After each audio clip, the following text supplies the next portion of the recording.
رب اشرح لي صدري ويسر لي أمري واحلل عقدة من لساني يفقهوا قولي.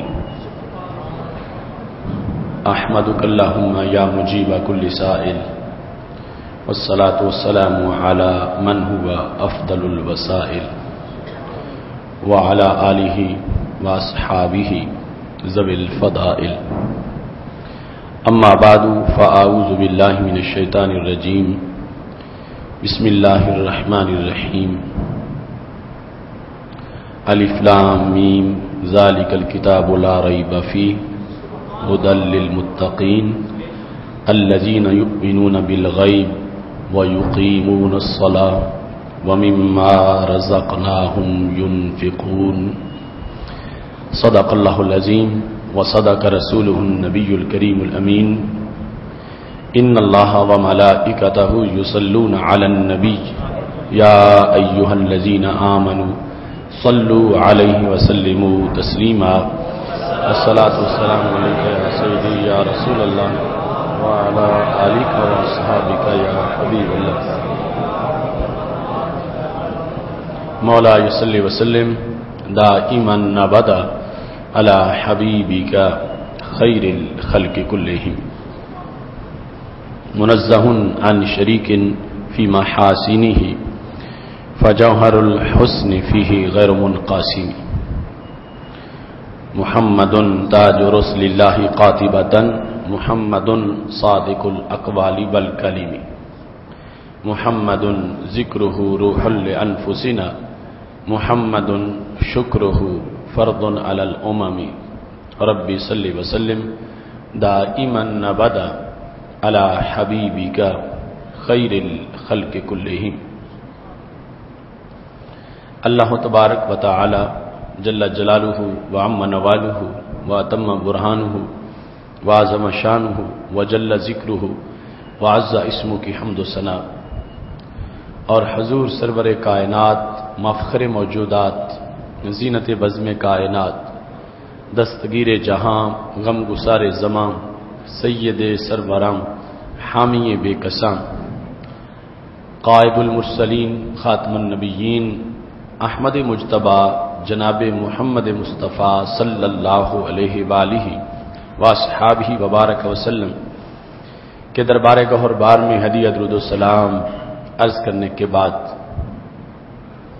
نہایت ہی معزز و محتشم سامعین حضرات، رب ذوالجلال کے فضل اور توفیق سے آج خطبہ جمعۃ المبارک میں ہماری گفتگو کا موضوع ہے فریضہ زکوٰۃ سے بے رخی کیوں.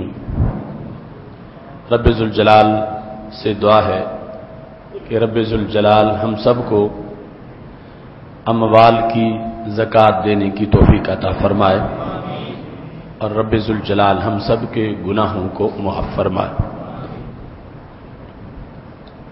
خالق کائنات جل جلالہ نے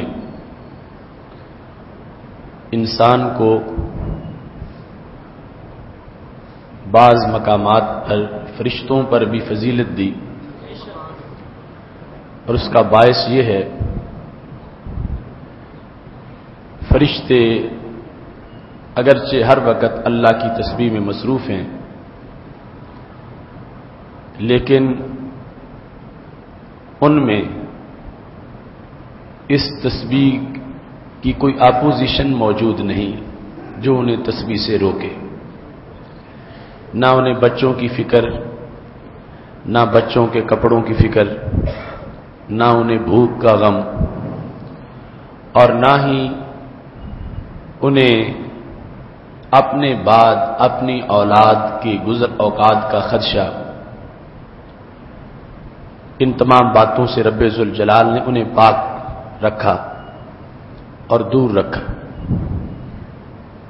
دوسری طرف حضرت انسان ہے جسے اپنی ضرورتوں کا سامنا بھی ہے، اپنے بدن کے لحاظ سے محتاجی بھی ہے، اور اس کے ساتھ ساتھ اپنے اہل و عیال کی بھی فکر ہے. اپنی زندگی تک اپنی فکر ہے، زندگی کے بعد اپنی اولاد کی فکر ہے. خالق کائنات جل جلالہ نے انسان کو ایسی ترکیب سے مرکب کرنے کے باوجود اپنے دربار کی طرف متوجہ کیا کہ جب شدید اپوزیشن کے ہوتے ہوئے یہ انسان اپنی عقل کو اپنی حیوانیت پر غالب کر لے گا تو پھر اس کو فرشتوں سے بھی بڑا مقام میسر ہو جائے. وہاں صرف عقل ہے، حیوانیت نہیں ہے. یہاں حیوانیت بھی ہے اور عقل بھی ہے. حیوانیت کا تقاضا ہے کھاتے رہنا، پیتے رہنا، خواہش پوری کرنا، اور عقل کا تقاضا ہے رب کے حکم پر عمل کرنا جو عقل سلیم ہے. فرشتوں کو ہر وقت یہ انتظار ہے کہ رب حکم دے ہم پورا کریں. حیوانوں کو ہر وقت یہ ہے کہ کھانے پینے کے لیے کچھ ملتا رہے. درمیان میں حضرت انسان ہے، اس کا پیٹ بھی ہے، اس کے بچے بھی ہیں، مگر پھر بھی یہ وقت نکال کے نماز پڑھتا ہے، وقت نکال کے حج پہ چلا جاتا ہے، یہ خون پسینے کی کمائی سے زکوٰۃ نکالتا ہے، یہ رمضان کے مہینے میں روزے رکھتا ہے. اس کا یہ عمل اس بات کی دلیل ہے کہ اس نے اپنی حیوانیت کو کنٹرول میں کر لیا اور اسے کنٹرول کر کے اس نے رب ذوالجلال کی پسند کو اپنی پسند پہ غالب کر دیا. اس بنیاد پر انسان کی عظمت اور انسان کے کمال کا مدار یہ ہے کہ اس نے مضبوط اپوزیشن کا مقابلہ کر کے کنٹرول اختیار کیا اور عقل کو حیوانیت پر غالب کر کے اس نے کردار ادا کیا ہے. اس بنیاد پر رب ذوالجلال نے خلافت اپنی فرشتوں کو عطا نہیں کی، خلافت اپنی انسانوں کو عطا فرمائی ہے. رب ذوالجلال نے ایک انسان کے کمال کے لیے جو چیزیں لازم کی ان میں سے ایک زکوٰۃ بھی ہے. ہرگز رب ذوالجلال نے زکوٰۃ اس لیے فرض نہیں کی کہ اللہ دوسرے لوگوں کے خرچے معاذ اللہ پورے نہیں کر سکتا تو وہ یہ چاہتا ہے کہ جو لوگ زیادہ دولت والے ہیں یہ تعاون کریں رب کے ساتھ اور اخراجات پورے ہو جائیں. اللہ تو کن کہے تو ہر طرف سونے کے پہاڑ بن سکتے ہیں. اس نے زکوٰۃ کا حکم مالداروں کو اپنے ساتھ تعاون کے لیے نہیں دیا. وہ ہر کسی کے تعاون سے پاک ہے، اسے کسی کی مدد کی کوئی ضرورت نہیں ہے، اسے اپنی خدائی چلانے میں کسی کے تعاون کی کوئی ضرورت نہیں. وہ ہر قسم کے تعاون سے کسی کی طرف سے مدد سے وہ پاک اور مبرہ ذات. اس نے جو زکوٰۃ کا حکم دیا ہے تو مالداروں کی بہتری کے لیے دیا ہے. اگرچہ اس کی حکمت یہ بھی ظاہر ہوگی کہ غریب لوگ جو ہے ان کا بھی گزارا ہو جائے گا اور مال والے جو ہیں ان کے مال کے اندر سے جو سرکشی کا پہلو تھا وہ نکل جائے گا. لیکن آغاز میں رب ذوالجلال نے جو حکم دیا ہے تو وہ حکم ان لوگوں کو اپنی خدائی چلانے کے لیے نہیں دیا. وہ خود بھی سب کو دیتا ہے، دے سکتا ہے، کوئی بھی زکوٰۃ نہ نکالے پھر بھی وہ غریبوں کا پیٹ پالے گا، سب کو دے گا. لیکن چونکہ انسان کے اندر کچھ خواہشات ہیں اور اسلام یہ چاہتا ہے کہ ان خواہشات کو انسان کنٹرول کر کے فرشتوں کی طرف اپنا سفر جاری کرے. خواہش پر چلنا اس میں کوئی کمال نہیں. اب گدھا بھی خواہش پہ چلتا ہے، کھلا ہو جدھر چاہے چلا جاتا ہے، جو چاہے کھا لیتا ہے، جو چاہے پی لیتا ہے. خواہش کے مطابق یا پابندی کے بغیر زندگی گزارنا یہ تو ہر حیوان اس کا تقاضا کر رہا. کمال یہ ہے کہ انسان پابندیوں کے اندر زندگی گزار کے اپنی حیوانیت کو کنٹرول کر کے اتنا مقدس بن جائے کہ بڑھتے بڑھتے اس کو اللہ فرشتوں سے بھی اونچا مقام عطا فرما دے. اب چونکہ انسان میں محبت اس کے اپنے بدن کے ساتھ بھی ہے، محبت اس کو اپنے مال کے ساتھ بھی ہے، تو رب ذوالجلال نے ان محبتوں کے صفائے کے لیے اور اپنی محبت کو بندے میں غالب کرنے کے لیے یہ حکم دیا کہ تم اپنے بدن کو میرے رستے میں تھکاؤ، تم نماز پڑھو، قیام کرو، رکوع کرو، سجدہ کرو، نیند چھوڑ کے اٹھ کے نماز پڑھو۔ سردی کے موسم میں بدن کو ٹھنڈے پانی سے وضو کر کے بھی نماز پڑھو، گرمی تپش آمیز ماحول میں اے سی سے باہر نکل کے تپش میں شدت اور حدت میں بھی نماز پڑھو۔ تو انسان کو رب ذوالجلال نے اس بات کی طرف اس لیے متوجہ کیا کہ انسان کو پتہ چلے کہ میری محبتوں کا محور میرا رب ہے، میں اپنے بدن سے وہ پیار نہیں کرتا جو میں اپنے رب کے حکم سے پیار کرتا ہوں۔ ورنہ اللہ کو تو کسی چیز کی کوئی حاجت نہیں ہے، اگر کوئی بھی نماز نہ پڑھے رب کا کچھ بگاڑ نہیں سکتے، سارے پڑھیں رب کو کچھ دے نہیں سکتے۔ وہ انسان کو کامل بنانے کے لیے کہ انسان کا اپنے بدن سے پیار ہے، تو اسے یہ ثابت کرنا ہے عملاً کہ میرا بدن سے وہ پیار نہیں جو میرا مولا سے پیار ہے۔ اپنے بدن کو میں اس کے لیے تھکاؤں گا اور وقت آئے گا تو اس کے لیے اپنی جان بھی پیش کر دوں گا۔ یہ بدن کے لحاظ سے نصاب میں رکھا گیا کہ بدن کی محبت پر رب کی محبت کو ترجیح دینے کے لیے نماز پنجگانہ، اسی کے لیے روزہ، اسی کے لیے حج کا آدھا حصہ بھی ہے۔ یہ سارا بدنی معاملہ انسان کو چونکہ مال سے بھی پیار ہوتا ہے اور مال کا پیار بھی اللہ کی محبت کی اپوزیشن ہے، نفس مال۔ جب زکوٰۃ نکلے گی تو اس کے بعد اس مال کا پیار اللہ کے پیار کا ذیلی شعبہ بن جائے گا۔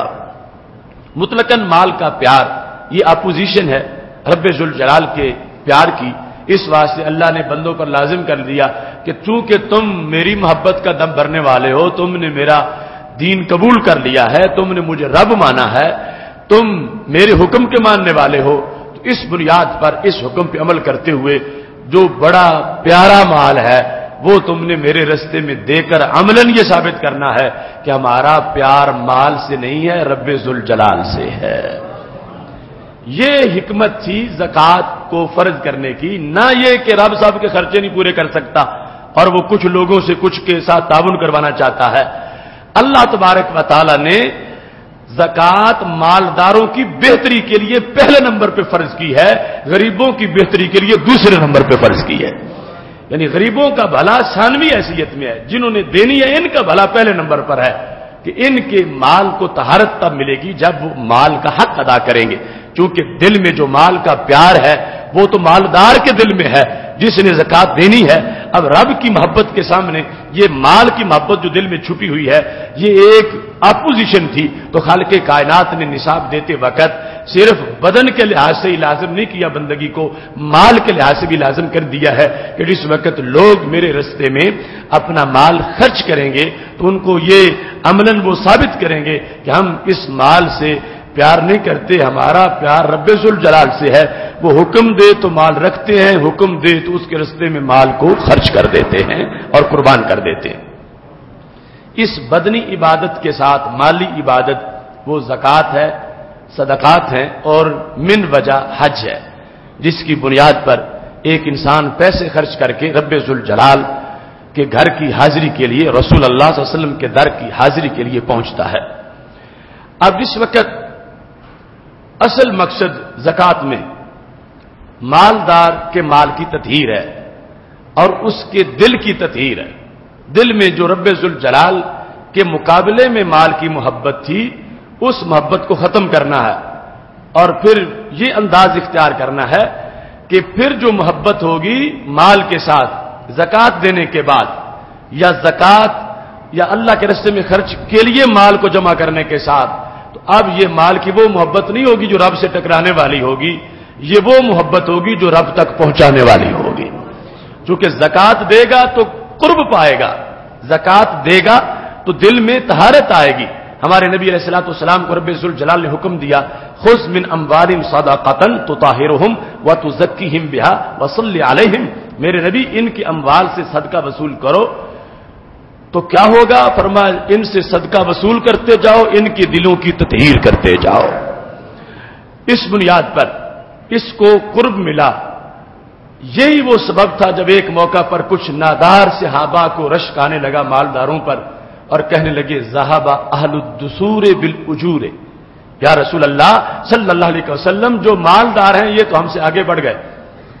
کتنی ستھری سوچ تھی اس وقت، اگر نادار صحابہ نے رشک کیا ہے مالداروں پر تو رشک کس لحاظ سے کیا ہے؟ اس لحاظ سے نہیں کیا کہ بنگلے ان کے ہیں بنگلے ہمارے بھی ہونے چاہیے، رشک اس لیے کیا کہ ان کا مال ہے، وقت جب آتا ہے اسلام کے لیے وہ مال پیش کر دیتے، ہم دیکھتے رہ جاتے، وہ مال پیش کر کر کے آگے نکل گئے ہیں، ہم پیچھے رہ گئے ہیں، ہمارے پاس ہوتا تو ہم بھی اسلام کو دیتے۔ انہوں نے مالداروں پر رشک کیا تو اس لیے کیا کہ ذہب اہل الدثور بالاجور، وہ اجر پا گئے مال دے کر اور ہمارے پاس مال نہیں ہے، ہم پیچھے رہ گئے۔ تو نبی علیہ الصلوۃ والسلام نے ان کی بھی حوصلہ افزائی فرما دی، صدقہ صرف یہی نہیں ہے کہ مال دیں تو ہوتا ہے، فرمایا اگر کوئی بندہ سواری پہ بیٹھا ہے اس کی چھڑی نیچے گری ہوئی ہے پکڑاؤ گے یہ بھی صدقہ بن جائے گا، رستے میں بیٹھے ہو کوئی راستہ پوچھے گا تو تم بتاؤ گے یہ بھی صدقہ بن جائے گا، اور تو اور رہا جو لقمہ تم اپنی بیوی کے منہ میں ڈالو گے رزق حلال سے رب اسے بھی صدقہ بنا دے گا۔ تو اس بات سے فرمایا تم پریشانی محسوس نہ کرو، صدقے کے دروازے تمہاری حیثیت میں بھی ہیں، جیب میں پیسہ نہ بھی ہو تم کسی کو دین کا مسئلہ بتا دو رب اس کو بھی صدقہ بنا دے گا۔ اب مال والوں پر زکوٰۃ کو لازم کیا گیا ان کی بہتری کی خاطر، پہلے نمبر پر کہ ان کی بہتری ہو کہ دلوں سے مال کی محبت جب وہ کمزور ہو اللہ کی محبت غالب ہو، اور جب یہ صورتحال ہوگی کہ میں مال اس لیے کما رہا ہوں کہ اسلام کو دوں گا، مال اس لیے کما رہا ہوں کہ غریب کی مدد کروں گا، مال اس لیے کما رہا ہوں کہ میں زکوٰۃ دوں گا، تو اب یہ مالداری نہیں، اس کو ایمانداری سے تعبیر کیا جائے گا۔ اسی واسطے خالق کائنات جل جلالہ نے ارشاد فرمایا لن تنالوا البر حتى تنفقوا مما تحبون، تم ہرگز کامل نیکی اس وقت تک نہیں پا سکو گے جب تک کہ رب کے لیے وہ چیز نہ دو جس سے تم پیار کرتے ہو۔ اب پتا چلا کہ مال سے پیار بھی شریعت میں جائز ہے، کیونکہ قرآن کہہ رہا ہے دینی وہ ہے جس سے تم پیار کرتے ہو، پیار پہلے ہے دینی بعد میں ہے، تو پیار جائز کیوں ہوا کہ دینی رب کے لیے ہے، اور پھر یہ کیوں کہا کہ پیاری چیز دو اللہ کے راستے میں، اموال پیارے دے دو، یہ اس لیے فرما دیا کہ حقیقی پیار تو رب کا ہے، جب اس کے مقابلے میں تم ان پیاری چیزوں کو دے رہے ہو تو پتا چلا کہ وہ محبت عظمی ہے جس کے مقابلے میں ان چھوٹی محبتوں کو قربان کیا جا رہا ہے۔ اب دل یہ فیصلہ کر لے گا کہ حقیقت میں رب ذوالجلال سے اللہ والوں سے پیار کرنا ہے، مال سے پیار اس کے ضمن میں ہے، اور اس وجہ سے جائز ہے کہ یہ مال دے کر بندہ اللہ کے دربار میں قرب کا مقام حاصل کر سکتا ہے۔ زکوٰۃ کو نماز کے فوراً بعد ذکر کیا گیا، یہ جو آغاز ہے سورہ بقرہ کا، جو اسلام کی سمری یہاں پہ ذکر کی گئی اور کامیاب لوگوں کی شان رب نے بیان کی، اولئک ھم المفلحون سے پہلے تو ان میں کہا کہ وہ غیب پہ یقین رکھتے ہیں، نماز قائم کرتے ہیں اور زکوٰۃ دیتے ہیں، اپنے اس رزق سے جو رب نے دیا ان کو خرچ کرتے ہیں۔ آج ہم جس وقت ایک انالیسس کرتے ہیں تو ہمیں نماز اور زکوٰۃ میں واضح فرق نظر آتا، کس لحاظ سے؟ ویسے تو نماز کے لحاظ سے بھی کمزوری آ چکی ہے، مثال کے طور پر ایک محلہ ہے جس میں 10,000 افراد بالغ موجود ہیں، اس محلے کی مسجد میں دیکھو تو نماز میں 25, 60 یا 100 افراد نظر آئیں، تو پتہ چلا کہ جن پہ فریضہ تھا وہ سارے نہیں آئے، اس کے لحاظ سے بھی بہت کمزوری ہے۔ مگر زکوٰۃ اس سے کہیں درجے ہے، اس کو لوگ چھوڑ چکے ہیں، جتنی فرضیت نماز کی سمجھتے ہیں اتنی زکوٰۃ کی نہیں سمجھتے، حالانکہ حدیث شریف میں موجود ہے، ہمارے آقا صلی اللہ علیہ وسلم نے فرمایا من لم یزکی فلا صلاۃ لہ، جس نے زکوٰۃ نہیں نکالی اس کی نماز بھی اس کے منہ پہ مار دی جائے، من لم یزکی فلا صلاۃ لہ، جو زکوٰۃ نہیں نکالتا اس کی نماز بھی قبول نہیں۔ نماز تب قبول ہوگی جب زکات نکالنے والا ہوگا۔ تو آج زکات کے لحاظ سے بہت زیادہ بے رخی برتی جا رہی، اور اس فریضے کو شاید لوگ اختیاری سا، جیسے کچھ لازمی سبجیکٹ ہوتے ہیں اور کچھ اختیاری ہوتے ہیں، ایسا سمجھ رہے ہیں کہ دے دیں پھر بھی ٹھیک ہے، نہ دے پھر بھی ٹھیک ہے۔ زکات کے لحاظ سے اس وقت ملت کے اندر روح کو اجاگر کرنا یہ لازم ہے۔ زکات کی ادائیگی میں جو سستی آ جاتی ہے، اس کی کچھ وجوہات ہیں، اور ان کا تعلق ایک امتحان اور آزمائش کے ساتھ۔ نماز کے لیے جماعت کا اہتمام ہے، مگر زکات کی کوئی جماعت نہیں ہے۔ نماز کے لیے جب جماعت ہے تو جب کوئی کام اجتماعی طور پر کیا جا رہا ہو تو علیحدہ کرنے کے مقابلے میں آسان ہو جاتا ہے۔ اگر روزے رکھنے ہم پہ لازم ہوتے کہ جب چاہے کوئی رکھ لے، تو پھر اتنی تعداد میں نہ رکھے جاتے جتنے روزے رمضان میں رکھے جاتے ہیں، کیونکہ ایک ماحول ہوتا ہے، اجتماعی طور پر رکھے جا رہے ہیں، سارے رکھ رہے ہیں، تو اس طرح کی صورتحال میں آسانی ہو جاتی ہے کہ جب سارے یہ کام کر رہے ہیں، اگرچہ ہے مشکل مگر موسم ہی اس کام کا آ گیا تو لوگوں کے لیے آسان ہو جاتا ہے۔ نماز کا موسم ایک اس انداز کا ہے کہ روزانہ 5 وقت کی حاضری ہے۔ جانے آنے کے لحاظ سے اگرچہ بندے کی نیت نہ بھی ہو کہ لوگ مجھے جانیں، مگر اتنا تو سب کو پتہ چلتا رہتا ہے کہ فلاں پنجگانہ نماز پڑھنے آتا ہے، فلاں جمعہ پڑھنے آتا ہے، یا نماز کی اذان ہو گئی ہے۔ اس طرح کا ایک ڈھانچہ سامنے موجود ہے جس کی بنیاد پر نماز ایک ظاہری عمل ہے، مگر زکات ایک باطنی عمل ہے۔ زکات کی کوئی اذان نہیں ہوتی کہ اذان ہو گئی اب زکات دینا شروع کر دو۔ زکات کی کوئی تکبیر نہیں ہوتی کہ اب تکبیر ہو گئی ہے اب زکات دینے کا وقت قریب آ گیا۔ پھر زکات کی کوئی اجتماعی ادائیگی نہیں ہے شریعت میں کہ جس کی بنیاد پر کسی ایک جگہ سارے اکٹھے ہو کے زکات دینا شروع کر دیں، بلکہ وہاں تو حکم ہی یہ ہے کہ یوں دو کہ دایاں ہاتھ دے رہا ہو بائیں کو خبر ہی نہ ہو۔ یہ بنیادی طور پر دونوں حکموں میں فرق ہے، لیکن فرض ہونے میں دونوں ایک طرح کے ہیں، ایک مالی عبادت ہے اور دوسری بدنی عبادت ہے۔ اب چونکہ زکات کے لیے اخفاء ہے، زکات کے لیے انفرادی حیثیت ہے، زکات کی حکمتوں میں یہ ہے کہ دیتے وقت جس کو دے رہے ہو اگر ہو سکے تو اسے بھی پتہ نہ چلنے دو، اندھیرے میں اس کو دے دو۔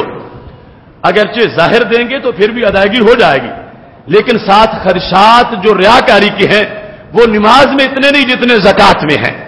اس واسطے شریعت مطہرہ نے اصل اس کو چھپایا ہوا ہے اور نماز کو ظاہر کیا ہوا ہے۔ حکمت یہ تھی چھپانے میں کہ بندے کی نیکی جھڑ نہ جائے، ثواب مٹ نہ جائے، ثواب کم ہو نہ جائے، چھپایا گیا تھا اس کو، نماز کو ظاہر کیا گیا تھا اس اجتماعی حاضری کی بنیاد پر کہ یہ اکٹھے پڑھیں تو باطل کو پتہ چلے کہ حاضری کافی ہو رہی ہے، یہ اکٹھے ہوں تو دنیا سمجھے کہ مسجدیں بھری ہوئی ہیں، اسلام ابھی غریب نہیں ہوا، اسلام والے ابھی بہت ہیں۔ اس کی اپنی حکمتیں، اس کی اپنی حکمتیں ہیں، لیکن آگے امتحان کیا ہوا؟ چونکہ یہ اجتماعی مسئلہ ہے، اس کے لیے محلے والا آتے وقت دوسرے کو گھر سے بلا بھی لیتا ہے، چلو وقت ہو گیا نماز پڑھ آئیں، چلو ٹائم ہو گیا مسجد کو چلے جائیں۔ اور دوسری صورت جو ہے وہ پتہ نہیں کہ کون ہے جو صاحب نصاب ہے، اگر صاحب نصاب ہے تو اس کو دعوت زکات دی جائے، پھر کوئی وقت خاص نہیں زکات دینے کا کہ جس کے لیے کہا وقت ہو گیا اٹھو اب زکات دو، اور پھر یہ ہے کہ وہاں پر جسے دینی ہے اس کو بھی پڑتال کرنی ہے کہ مستحق زکات ہے یا نہیں۔ دینے والے نے اپنی نیت کو خالص کرنا ہے کہ میں دیتے وقت اسے نہ دوں جسے سے میں نے کل کام کروانا ہے، تاکہ میری زکات کو میرے کام کی اجرت نہ سمجھ لیا جائے۔ اس طرح کی صورتحال ہے، تو نتیجے میں کیا صورتحال اب آ چکی ہے کہ جتنا اہتمام جتنا بھی ہے نماز کا ہوتا ہے اتنا زکات کا نہیں رہا۔ زکات دینے والے لوگ بہت تھوڑے ہیں، ایک مخفی امر ہے، اور بڑے بڑے لوگ دینی بھی، دیندار بھی، مشائخ، علماء، عوام، اس مسئلے میں کمزوری آتی جا رہی ہے۔ حالانکہ صاحب نصاب ہیں، حالانکہ زکات فرض ہے، مگر زکات کی ادائیگی کا شوق پیدا نہیں ہو رہا اور جو ڈر طاری نہیں ہو رہا کہ آخر یہ بھی فریضہ ہے. رب ذوالجلال نے قرآن مجید میں واضح کیا ہے کہ قیامت کے دن اسی سونے چاندی سے پہلو اور ماتھے داغ دیے جائیں گے اور یہی مال سانپ کی شکل میں بندے کے گلے میں لٹک کر ڈنگ مار کے کہے گا آنا کنزوں کا آنا مالوں کا, میں ہوں تیرا خزانہ, میں ہوں تیرا مال, تو نے مجھے بڑا پیار سے رکھا تھا مگر آج تیرے لیے وبال جان بن گیا ہوں. مجھے رب نے حکم دیا ہے کہ میں نے تمہیں ہمیشہ ساری زندگی ابدی تجھے کاٹتے رہنا ہے. آج اس بے رخی کو دور کرنے کے لحاظ سے ہمیں شریعت مطہرہ کا جو پیغام ہے اس کو ذہن میں رکھنا چاہیے. بڑا عجیب فرمان ہے ہمارے نبی علیہ السلام کا. ساری چیزیں قیامت تک کی سامنے تھیں. حضرت سیدنا عمر رضی اللہ تعالیٰ عنہ کہتے ہیں رسول اللہ صلی اللہ علیہ وسلم نے ارشاد فرمایا ظہرت الصلاۃ فقبلوها وخفیت الزکاۃ فاکلوها الا وهم المنافقون. فرمایا نماز ظاہر ہوئی, لوگوں نے قبول کر لی کہ ایک ظاہری چیز تھی, لوگوں نے قبول کر لی. خفیت الزکاۃ, زکات چھپ گئی, فاکلوها, لوگ خود ہی کھا گئے. یعنی جب زکات دینے والا نہیں دے گا تو مجموعی مال کا ایک حصہ زکات بھی ہے جو دینی تھی نہیں دی, اور جب خود ہی استعمال کر گیا تو سرکار فرماتے ہیں خود ہی زکات کو کھا گیا. خفیت الزکات, زکات پوشیدگی کا عمل تھا. تو پھر کیا ہوا؟ فرما نماز کی صورتحال جو تھی اس سے یہ ادائیگی میں مختلف ہونے لگی. جو آج کے حالات تھے سرکار نے پہلے دیکھے ہوئے تھے. فرمایا فاکلوها, خود ہی زکات کھانا شروع ہو گئے, اپنی زکات خود ہی کھانے لگے. فرمایا الا وهم المنافقون. فرمایا جب ایسا ہونے لگا گا تو ان لوگوں کو سوائے منافق کچھ نہیں کہا جا سکتا. ایک ہے منافقت اعتقادی اور ایک ہے منافقت عملی. منافقت اعتقادی جس کو عرف عام میں منافق کہا جاتا, لیکن یہ منافقت عملی منافقت ہے. عقیدہ اگرچہ صحیح ہو مگر عمل کے لحاظ سے فرضیت زکات کا حکم پہنچنے کے باوجود اب دنیا میں کون ہے مسلمان جس کو ابھی تک پتہ نہ ہو کہ زکات بھی فرض ہے؟ سب کو پتہ ہے کہ زکات فرض ہے, لیکن اس کے باوجود جو ادائیگی نہیں ہو رہی, ہمارے نبی علیہ السلام فرماتے ہیں اس مسلمان نے جس نے نماز تو پڑھی زکات نہ دی عملاً منافق بن گیا. ظاہر ہونے والے دین پر قائم رہا, جو چھپ کے کام کرنا تھا اس سے ہٹ گیا. تو ظاہری لوگوں سے داد وصول کرنے کے لحاظ سے اس نے ظاہری اجتماعیت کے لحاظ سے تو کام کیا اور باطنی طور پر جو تھا اس کو چھوڑ دیا. یہ منافقت عملی آ جائے گی. اس سے بچنے کے لیے ہمارے نبی علیہ الصلوۃ والسلام نے فرمایا جس شخص نے من لم یزک فلا صلاۃ لہ, جو زکات نہیں دے گا اس کی نماز بھی قبول نہیں ہوگی. نماز اسی کی قبول ہوگی جو اپنے مال کی زکات بھی دینے والا ہے. اس بنیاد پر سید عالم نور مجسم شفیع معظم صلی اللہ علیہ وسلم نے زکات کی حکمتیں بھی بیان کی, زکات کی وعیدیں بھی بیان کی. مال ایک ایسی چیز ہے کہ آ جانے کے بعد بندے میں تبدیلی لاتا. آپ خود اپنے بارے میں بھی تجربہ رکھتے ہوں گے, اپنے ماحول کے بارے میں بھی تجربہ رکھتے ہوں. جو کل تک ٹوٹی پھوٹی سائیکل پہ تھا آج جب پجاروں پہ بیٹھا, ٹوٹی پھوٹی سائیکل کے اوپر جب بیٹھا تھا تو دماغ اور تھا, پجاروں پہ بیٹھا تو دماغ اور تھا. الا ماشاءاللہ وہ بہت کم لوگ ہیں کہ سواری کے بدلنے سے سوار میں تبدیلی نہ آئے, بالعموم تبدیلی آ جاتی ہے. جو جھونپڑی میں رہتا تھا اس وقت دماغ اور تھا, اور جب بنگلے میں رہنے لگا تو اب دماغ اور ہو گیا. مال کے آنے سے بندے میں بالعموم تبدیلی آتی ہے. وہ بندہ بڑا ہی خالص بندہ ہے کہ جو مال آنے کے باوجود بھی ویسے ہی رہے جیسے مال سے پہلے تھا. وہ ایک حقیقی انسان ہے. اب جس وقت مال آتا ہے تو اس کے پھر کئی فتنے ہوتے ہیں جس میں بندے میں انانیت آتی ہے, بندے میں تکبر آتا ہے, بندے میں غرور آتا ہے, پھر بندے میں کسی پر ظلم کرنے کا جذبہ پیدا ہوتا ہے, بندے میں کسی کی توہین کرنے کا شوق پیدا ہوتا ہے, بندے کا مال اسے گناہوں کی لذت کی طرف لے جانے کی کوشش کرتا ہے, بندے کا مال اسے ناجائز کاموں کی طرف لے جانے کا سبب بنتا ہے. تو تو میرے نبی علیہ الصلوۃ والسلام نے فرمایا اگر تم اپنے مال کا ڈنگ کاٹنا چاہتے ہو کہ وہ مال تمہیں نہ ڈسے اور تم جیسے پہلے حق پرست تھے ایسے ہی تم حق پرست رہو، تو میرے نبی علیہ السلام فرماتے ہیں من ادا زکات مالہ فقد ذهب عنہ شرہ، جس بندے نے اپنے مال کی زکات دے دی اب اس کا مال اس بندے کو برائی کی طرف نہیں نیکی کی طرف لے جائے گا۔ کتنی بڑی حکمت ہے۔ اب کسی کے گھر سانپ ہو اور سانپ ڈسنے والی چیز ہے، اگر اس کا ڈنگ کاٹا جائے تو اس کے لیے غنیمت ہے کہ ویسے تو میرا گزارا نہیں تھا اس کے بغیر، کیونکہ اس نے بھی یہی ڈیرا لگا لیا ہے، میں نے بھی یہی رہنا ہے، اب اس کا ڈنگ کاٹا گیا ہے، مجھے کچھ نہیں کہہ سکے گا۔ مال کے بغیر انسان کا گزارا نہیں، مگر مال ڈستا بہت ہے، ڈنگ مارتا ہے، اس میں شر ہے۔ یہ زبان رسالت نے بیان کیا کہ اس کے اندر شر موجود ہے۔ پھر فرمایا جو زکات دے دے گا اس نے اپنے مال کا شر ختم کر دیا ہے۔ اب یہ ہے مال مگر رونق نامہ اعمال ہے مال مگر بدی کی طرف نہیں لے جائے گا، ہے مال، اس کا شر ختم ہو چکا ہے۔ اب آگے زکات دینے میں جو نیت ہے جتنی خالص ہوگی اتنا شر دور ہوگا، اور جتنا امیزش ہوگی شر اتنا باقی رہ جائے گا۔ مگر ہمارے نبی علیہ السلام کی کمال حکمت ہے اور دانش حجاز کا کمال انداز ہے، اور طبیب قلوب نے دلوں کو پرکھ کے کمال نسخہ ہمیں عطا فرما دیا ہے۔ یہ مال جس کے بغیر گزارا نہیں، شریعت نے کہا کماؤ بھی کھاؤ بھی رکھو بھی، مگر اس کو ڈسنے والا مت رہنے دو، زکات نکال کے ڈنگ کاٹ دو، پھر تمہیں کچھ نہیں کہے گا، مال بھی رہے گا، رب کا قرب بھی حاصل ہوتا رہے گا۔ اس واسطے پتہ کیا چلا کہ زکات فرض کر کے فائدہ تو رب نے مالدار کا کیا، اسی مال نے ناجائز کام میں پھنسانا تھا، اسی مال نے کسی پر ظلم پر اکسانا تھا، اسی مال نے کسی کی توہین کروانی تھی، اسی مال نے متکبر اور مغرور بنانا تھا۔ جس وقت اس کا مال کا ڈنگ کاٹا گیا اب وہی مال ہے جو بندے کے لیے رب کے دربار میں جانے کا معاون بن جائے گا، اور اس کے لیے وہ مال عقبہ کی بہتری کا بہترین ذریعہ بن جائے گا۔ پھر دوسرے نمبر پر رسول اللہ صلی اللہ علیہ وسلم نے یہ بھی واضح فرما دیا ہر انسان یہ چاہتا ہے اس کا مال چھینا نہ جائے، ضائع نہ ہو جائے، تو ہمارے نبی علیہ الصلوۃ والسلام نے ہر بات کتنی روشن بات ہے۔ حسنوا اموالکم بالزکاۃ وداووا مرضاکم بالصدقات واستقبلوا امواج البلاء بالدعاء والتضرع۔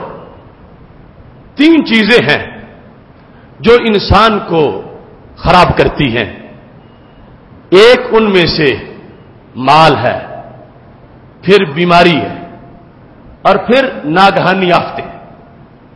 تو میرے نبی علیہ السلام کو اتنا درد ہے اپنی امت کا، فرمایا تھا ترکتکم علی ملۃ بیضاء لیلھا کنہارھا، میں تمہیں روشن ملت پہ چھوڑ کے جا رہا ہوں۔ اتنی چیزیں باپ اپنے بیٹوں کو نہیں بتاتا جتنا میں تمہیں بتا کے جا رہا ہوں۔ کسی نے صحابہ سے کہا تھا تمہارے نبی تو تمہیں چھوٹی چھوٹی باتیں بھی بتاتے ہیں، یہاں تک کہ یہ بھی بتایا ہے کہ ٹوائلٹ میں جا کے بیٹھنا کس طرح ہے، دایاں پاؤں کیسے رکھنا ہے، بایاں کیسے رکھنا ہے۔ تو صحابہ نے کہا ہمارے محبوب جتنا پیار کرتے ہیں اتنا تو کوئی باپ کر ہی نہیں سکتا۔ اب ہر جہت جو قیامت تک کے لیے فتنہ بننا تھا، ہمارے نبی علیہ الصلوۃ والسلام نے فرمایا مال کے بغیر گزارا نہیں ہے، تو پھر مال کو حسنوا محفوظ کرو اس چیز سے کہ ضائع بھی نہ ہو، اور اس چیز سے کہ تمہارے لیے بغاوت بھی نہ کرے، اس کو محفوظ کر دو، نہ سرکش بنے اور نہ چھینا جائے۔ کیسے؟ رب الزکاۃ، اگر زکات دو گے، زکات دے دو گے، مال محفوظ بھی رہے گا، مال متبرک بھی رہے گا۔ زکات نہیں دو گے چھن بھی جائے گا، چھن جائے گا، اور ساتھ کیا ہوگا؟ ساتھ یہ ہے کہ وہ تمہیں بھی نقصان میں ڈال دے گا۔ سید عالم نور مجسم شفیع معظم صلی اللہ علیہ وسلم نے فرمایا ما تلفت الاموال فی البر والبحر الا بحبس الزکاۃ، خشکی ہو یا تری جب بھی مال ضائع ہوتا ہے تو اسی بنیاد پہ ضائع ہوتا ہے کہ اس کی زکات نہیں نکالی گئی۔ وہ ڈوب جائے یا جل جائے یا ناجائز مقدموں میں چل جائے یا وہ مال کثرت کے باوجود برکت سے خالی ہو جائے، یہ سب کچھ تلف ہے۔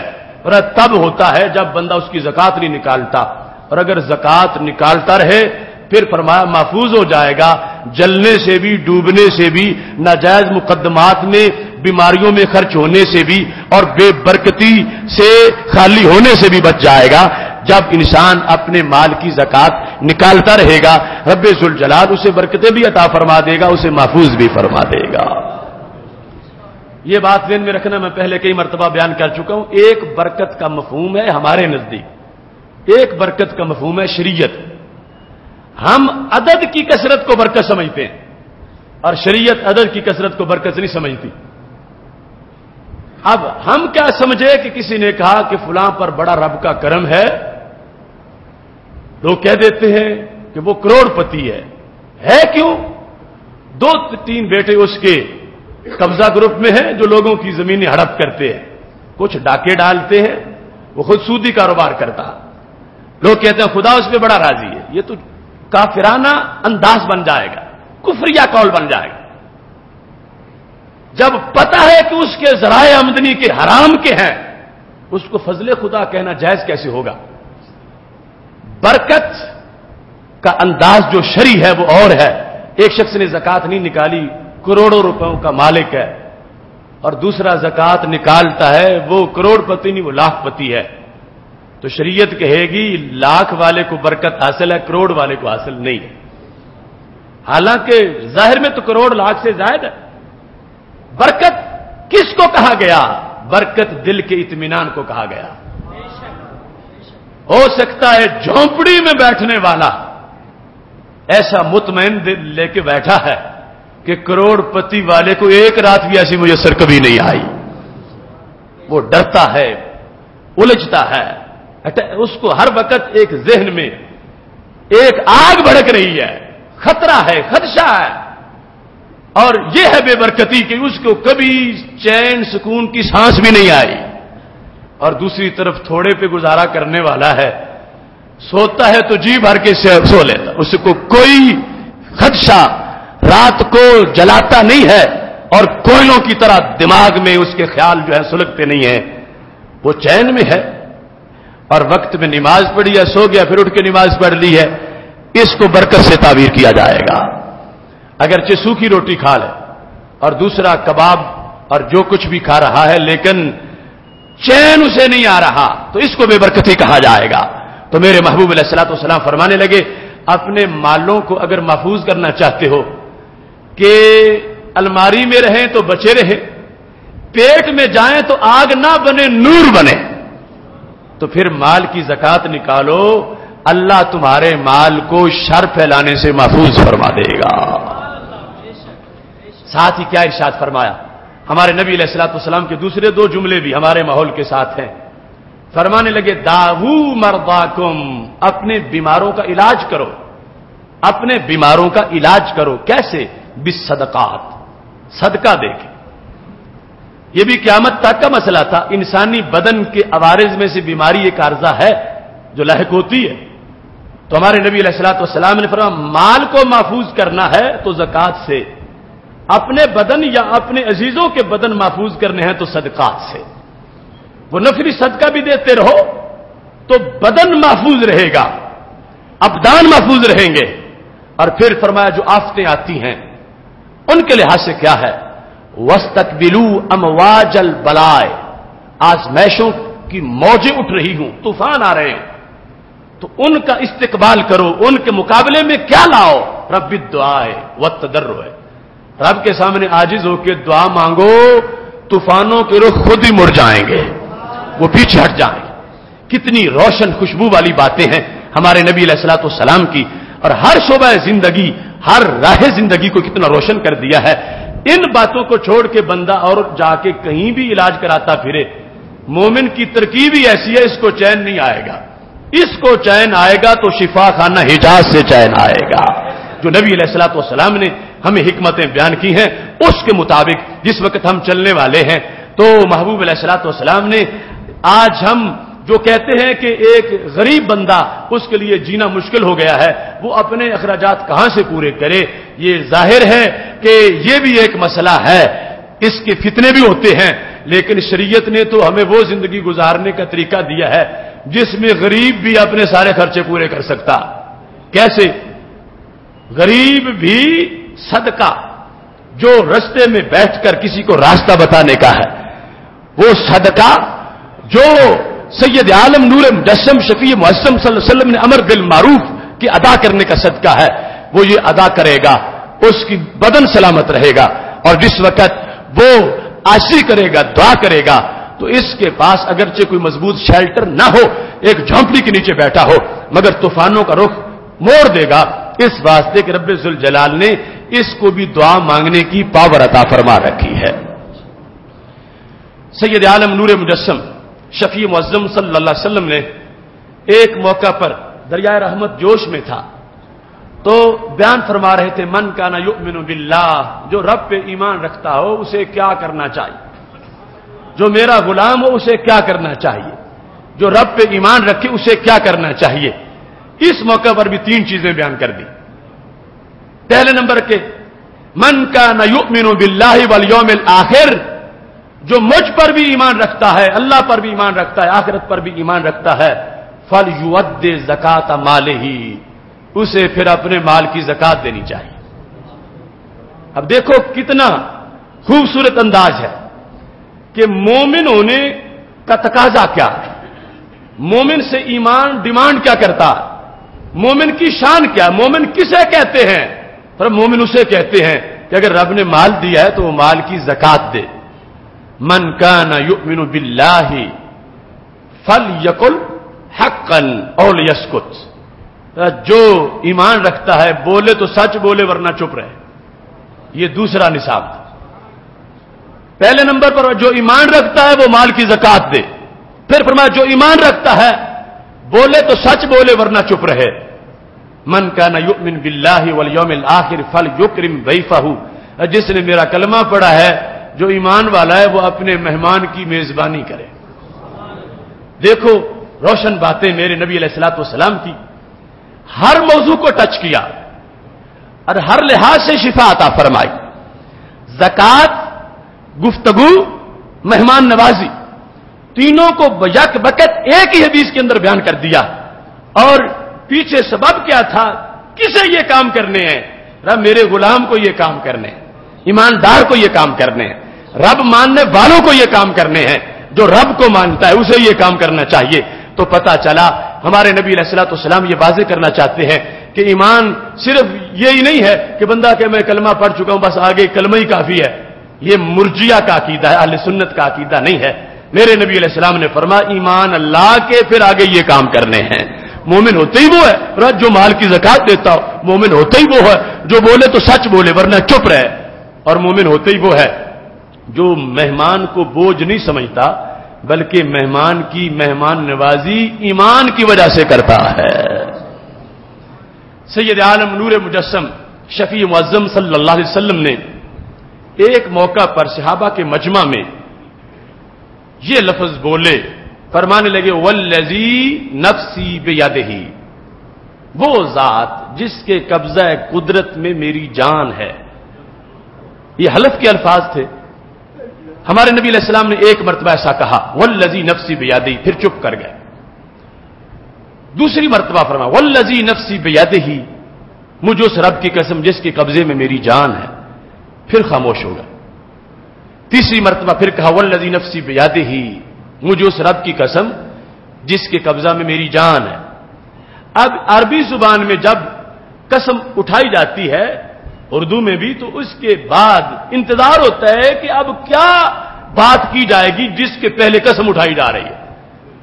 قسم تو بات کو پکا کرنے کے لیے اٹھائی جاتی ہے، تو اس واسطے مخاطب منتظر ہوتا ہے کہ اتنی قسم اٹھانے کے بعد اب کیا آگے فرمان ہے، کس بات کے لحاظ سے قسم اٹھائی گئی۔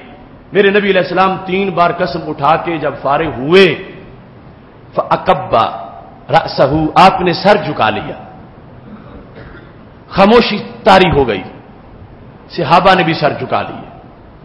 کافی وقت اسی انداز میں گزر گیا اور یہ عجیب کیفیت تھی، صحابہ پر بھی خوف طاری تھا کہ پتہ نہیں معاملہ کیا ہے کہ نبی علیہ الصلوۃ والسلام آگے بول ہی نہیں رہے، 3 بار قسم اٹھا دی ہے اور اس کے بعد بالکل خاموشی چھا گئی ہے اور سرکار نے سر جھکا لیا۔ صحابہ کرام علیہم رضوان کہتے ہیں کچھ وقت جب گزرا تو نبی علیہ الصلوۃ والسلام نے اپنا سر سیدھا کیا اور چمکتا چہرہ ہمارے سامنے ہوا، ہمیں محسوس ہو رہا تھا کہ چہرے پر خوشی کے نشان موجود ہیں۔ اب یہ درمیان میں جو وقت گزرا، چونکہ صحابہ کرام علیہم رضوان کو تو پہلی قسم کے بعد انتظار تھا کہ اب فرمائیں گے، پھر دوسری قسم کے بعد انتظار تھا کہ اب فرمائیں گے، پھر تیسری قسم کے بعد انتظار تھا کہ اب کچھ فرمائیں گے، لیکن تینوں کے بعد خاموشی طاری ہو گئی تو صحابہ بہت گھبرا گئے کہ پتہ نہیں ہم میں سے کسی نے کوئی غلط کام کر دیا کہ سرکار قسم اٹھا کے اس کی سزا کو بیان کرنا چاہتے ہیں، یا معاشرے میں کسی اور نے کوئی ایسا کر دیا کہ سرکار بڑے غصے میں ہے اور اس کی وعید کو بیان کرنا چاہتے ہیں، یا پھر سرکار کسی انعام کا اعلان کرنا چاہتے ہیں۔ اس واسطے اس طرح کی گو مگو کی کیفیت تھی صحابہ پر۔ صحابہ نے جملہ بولا، کہتے ہیں جب ہم نے نبی علیہ السلام کا چہرہ دیکھا، کان احب الینا من حمر النعم، فرمایا اگر ہمیں پوری دنیا سمیٹ کے مٹھی میں دے دی جاتی ہمیں اتنی خوشی نہ ہوتی جتنی خوشی سرکار کے چہرے کو دیکھ کے ہمیں ہو رہی تھی۔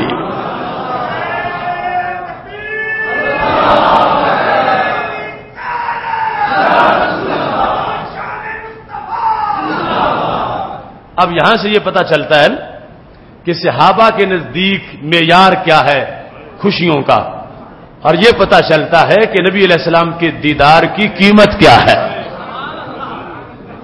وہ جو روزانہ دیکھتے ہیں پھر بھی ہر بار دیکھنے میں ان کا انداز کیا ہے کہ سید عالم نور مجسم شفیع معظم صلی اللہ علیہ وسلم کے بارے میں یہ سوچ رہے تھے کہ شاید سرکار غم زدہ بیٹھے ہیں، لیکن جب دیکھا کہ چہرے پہ مسکراہٹ ہے تو صحابہ نے کہا صرف یہ ایک بار جو ہے نا اس کا ریٹ ہم سے پوچھ لو، پوری دنیا اگر سمیٹ کے ہم سب کو جدا جدا مٹھی میں دے دی جائے ہم سمجھتے ہیں وہ انعام تھوڑا ہے، سرکار کے مسکراتے چہرے کو دیکھنا انعام زیادہ ہے۔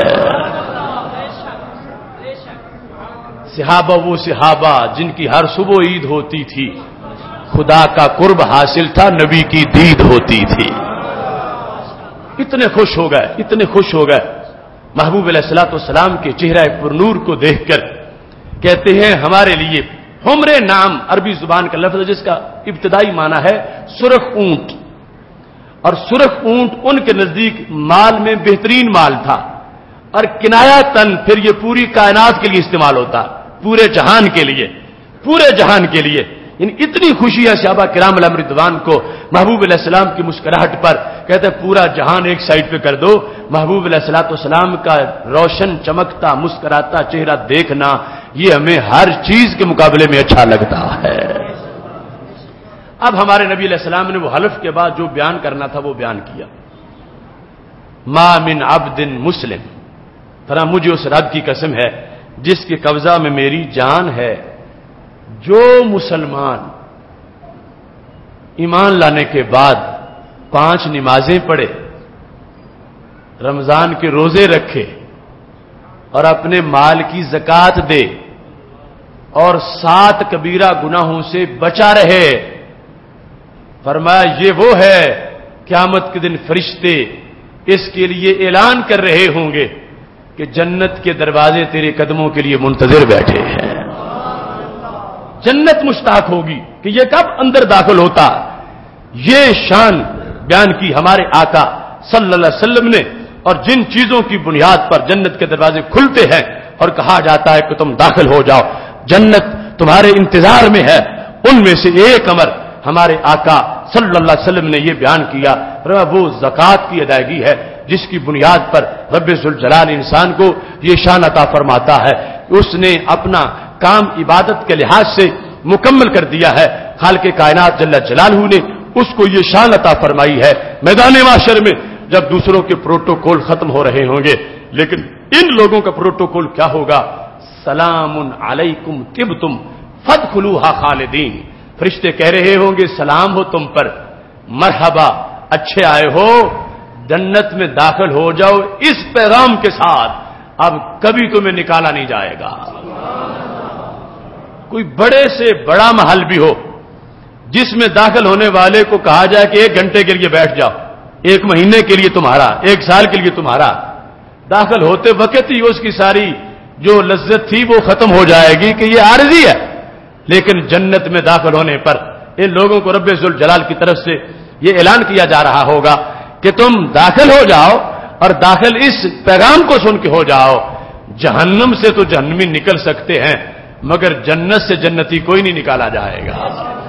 جہنم سے وہ جو کلمہ گو تھے، مومن تھے، عمل کی بنیاد پہ چلے گئے، کافر نہیں نکلے گا، مشرک نہیں نکلے گا، لیکن مومن جو فاسق و فاجر تھا اس کے لیے نبی علیہ السلام نے فرمایا چلو بھروں گا، چلو ایک ہوگا، تعداد کروڑوں کی ہوگی، اور ان کروڑوں کو جہنم سے نکال کے جنت پہنچایا جائے گا۔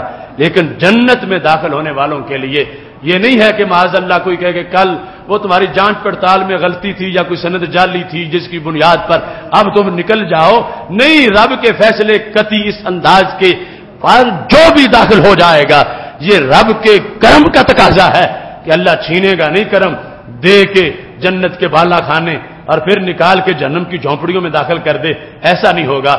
چلے جاؤ، داخل ہو جاؤ اس انداز میں کہ اب دائمی زندگی بھی ہوگی، دائمی جنت بھی پاس رہے گی۔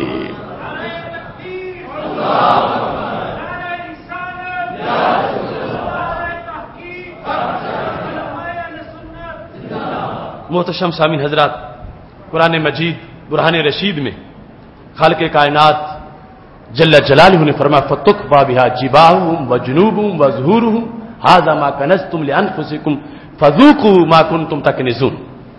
اگر مال سے کوئی پیار کرے گا تو قیامت کے دن اس وقت صورتحال بڑی گمبھیر ہو جائے گی، ماتھوں پر بھی وہ مال گرم کر کے لگایا جائے گا، پیٹھوں پر بھی، پہلوؤں پر بھی، اور ساتھ کہا جائے گا چکھو اس کا ذائقہ، ھذا ما کنزتم لانفسکم، یہ جو تم نے سٹور کیا تھا، تم نے کنز اور خزانہ بنایا تھا، فذوقوا، چکھو۔ اب اللہ عذاب اور چیزوں سے بھی دے سکتا ہے، اس کے پاس تو کوئی کمی نہیں، ویسے آگ میں جلائے اس کو جس نے زکات نہیں دی، اس پر ویسے کوئی چیز طاری کر دے، لیکن بطور خاص قرآن نے کہا جو مال نہیں دیا تھا وہ مال گرم کر کے لگایا جائے، اس واسطے کہ تباً انسان کو جس چیز سے راحت کی امید ہو وہی حرارت دینا شروع ہو جائے، جس پر سہارے کی امید ہو وہی سہارا توڑنا شروع کر دے تو پھر انسان کو افسوس زیادہ ہوتا۔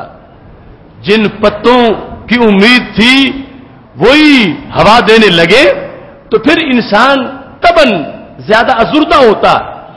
جن دوستوں پر امید تھی کہ مشکل وقت میں کام آئیں گے وہ مقابلے میں آ جائیں تو دوسروں کی جو ضربیں تھیں ان کے مقابلے میں ان کی جو زخم ہے یہ گہرے ہوتے ہیں۔ تو رب ذوالجلال نے چونکہ اس انسان کو جو مال کے مزے لیتا رہا ہے، سنبھال کے رکھتا رہا ہے، اس کو اللہ نے حسرت میں ڈالنا ہے، اس کو الم پہنچانا ہے، درد پہنچانا ہے، تو جس مال کو چومتا تھا، چاٹتا تھا، گن گن کے رکھتا تھا، چھپا چھپا کے کہ میں کسی مدرسہ کو نہیں دوں گا، کسی غریب کو نہیں دوں گا، یہ میرا مال ہے، میرے ساتھ رہے گا، اسی مال کو گرم کر کے فرشتے اس کے ماتھے پہ لگائیں گے، اس کی پیٹھ پہ لگائیں گے، پہلوؤں پہ لگائیں گے، تاکہ جس کو یہ سمجھتا تھا کہ اس میں میرے لیے پیار ہے، اس میں میری محبت ہے، یہ میری آسانی کے لیے ہے، اسی سے اس کو عذاب دلوایا جائے اور اس کو پتہ چلے کہ میں نے چونکہ رب سے غداری کی، رب سے بے وفائی کی، میں نے رب کا کہنا نہیں مانا تو یہ مال میرا کہنا بھی نہیں مان رہا، بلکہ الٹا یہ میرے خلاف آ گیا ہے، میرے مقابلے میں آ گیا ہے، میرے مقابلے میں اس نے آ کے کاروائی شروع کر دی ہے۔ اس بنیاد پر مال ہی کو دھاگ کے انسان کے قریب کیا جائے گا، پھر وہ ایک شجاع اقرا بن جائے گا، گنجا سانپ بن کے بودن کے ساتھ چمٹ جائے گا، کاٹتا رہے گا، ایسا کہ اگر ایک مرتبہ ڈس دے زمین کو تو سبزہ اگنا بند ہو جائے، وہ مسلسل اس انسان کو ڈستا رہے گا کہ جس انسان نے زکات ادا نہیں کی ہے۔ اس واسطے مال سے پیار رب کی وجہ سے ہے، جو مال رب سے روکے وہ مال اچھا مال نہیں ہے. مال کی شرارت کو، مال کی بے برکتی کو، مال کی سرکشی کو، مال کے زہریلے پن کو دور کرنے کا شریعت میں جو طریقہ ہے وہ زکات نکالنا ہے. اس سے مال ستھرا بھی ہوتا ہے، مال مطیع بھی ہوتا ہے، مال فرما بردار بھی ہوتا ہے، مال میں اضافہ بھی ہوتا ہے. یمحق اللہ الربا ویربی الصدقات. اللہ فرماتا ہے رب نے سود کو مٹایا ہے، اگرچہ دنیا کا اضافہ بڑا ہے مگر رب کہتا ہے نقصان. ویربی الصدقات، اور رب وہ ہے جس نے خود اپنی رحمت سے صدقوں کو پروان چڑھایا ہے. محتشم سامعین حضرات، یہ اس موضوع کا ایک خلاصہ میں نے آپ کے سامنے پیش کیا. مخدوم امم سید حجویر حضرت داتا گنج بخش اجویری رحمہ اللہ تعالی کی دہلیز پر جو دہشت گردی اور بربریت کی گئی، اہل سنت و جماعت پوری دنیا میں بیدار ہو چکے ہیں. رواں یہ جو گزشتہ 7 دن تھے، اس میں ملک میں اہم مقامات پر بالخصوص فیصل آباد میں علماء کنونشن، لاہور میں سنی علماء کنونشن، اور پھر سپر مارکیٹ سے پارلیمنٹ ہاؤس تک اسلام آباد میں احتجاجی ریلی، اس کا انعقاد ہوا. اور کل انشاءاللہ وادی مہران میں 7 شریف کی دھرتی پر پورے سندھ کی سطح پر لبیک یا رسول اللہ صلی اللہ علیہ وسلم کانفرنس کا انعقاد کیا جا رہا ہے. بندہ ناچیز بھی 3 دن کے دورے پر سندھ، اندرون سندھ اور کراچی میں پہنچ رہا ہے. ہم نے تحفظ ناموس رسالت محاذ اور متحدہ اور سنی اتحاد کونسل دونوں جو ہمارے پلیٹ فارم ہیں اس میں چند فیصلے اس لحاظ سے کیے ہیں، اور باقی ابھی شورا کے تفصیلی اجلاس میں فیصلے ہوں گے. 5 اگست کو پورے لاہور میں عظمت داتا گنج بخش کاروان چلانے کا فیصلہ کیا گیا ہے، جو حضرت داتا گنج بخش اجویری رحمۃ اللہ علیہ کی دہلیز سے صبح 9 بجے چلے گا اور رات گئے تک پورے لاہور کا راؤنڈ کرے گا. اس میں گاڑیوں پہ بھی لوگ سوار ہوں گے، پیدل بھی ہوں گے. ایک تو آپ یہ پروگرام ذہن میں رکھیں اور ہزاروں کی تعداد میں اس کاروان میں شریک ہو جو پورے لاہور کا راؤنڈ کرے گا. اور ایک بیداری کی خاطر پوری دنیا پر یہ واضح کیا جائے گا کہ جنہوں نے کل سجدوں کے بیج بوئے تھے ان کی پکی ہوئی فصل آج بھی ان کی حرمت اور عزت پر پہرا دینے کے لیے تیار ہے. اس واسطے اپنے دوستوں کو تیار کریں، گاڑیاں، کاریں، ٹیوٹے وغیرہ یہ تیار کریں، اور اس پروگرام میں سب نے ضرور شریک ہونا. 8 اگست کو انشاءاللہ چیلم شریف کا اجتماع رکھا گیا، جو جلسہ عام کی شکل میں حضرت داتا گنج بخش اجویری رحمۃ اللہ علیہ کی مسجد اور مزار شریف کا جتنا ایریا ہے اس میں وہ اجتماع منعقد کیا جائے گا. اس میں بھی آپ حضرات نے بھرپور شرکت کرنی. اس کے علاوہ یوسی سطح پر یا ٹاؤن سطح پر ایک پروگرام احتجاجی اور ناموس اولیاء کی حفاظت کے لحاظ سے منعقد کیا جائے. اور ابھی وہ آخری مرحلہ جو احتجاجی دھرنے کا مرحلہ، وہ اس کاروان کے بعد آخری مرحلے کے طور پر اس کی طرف قدم بڑھیں گے، اور اس کا فیصلہ انشاءاللہ شورا کرے گی. وزیر اعلیٰ ہاؤس کے سامنے وہ دھرنا جو ایک انقلابی دھرنا انشاءاللہ ہوگا اور بھرپور انداز کا ہوگا، اس کا بھی اہتمام کیا جائے گا. اس واسطے تمام احباب جنہوں نے نام لکھائے ہیں وہ بھی تیاری رکھیں، مزید دوست نام لکھائیں، اور کاروان کے لیے تیاری کر کے یہاں پر صوفی محمد رشید صاحب کو، حاجی محمد منیر صاحب جو کہ امیر ہیں ادارہ صراط مستقیم پاکستان گوجرانوالا کے، قاری محمد شاہد صاحب کو، ان احباب کو اپنے نام لکھائیں، اور جس حیثیت میں آپ کاروان میں شرکت کرنا چاہتے ہیں وہ گاڑی ہو، ٹیوٹا ہو، وہ بھی بتائیں، تاکہ ہم اپنے اس پیغام کو بیدار رکھیں، مربوط رکھیں، اور منظم طریقے سے ہم اپنے کاروان کو آگے بڑھائیں.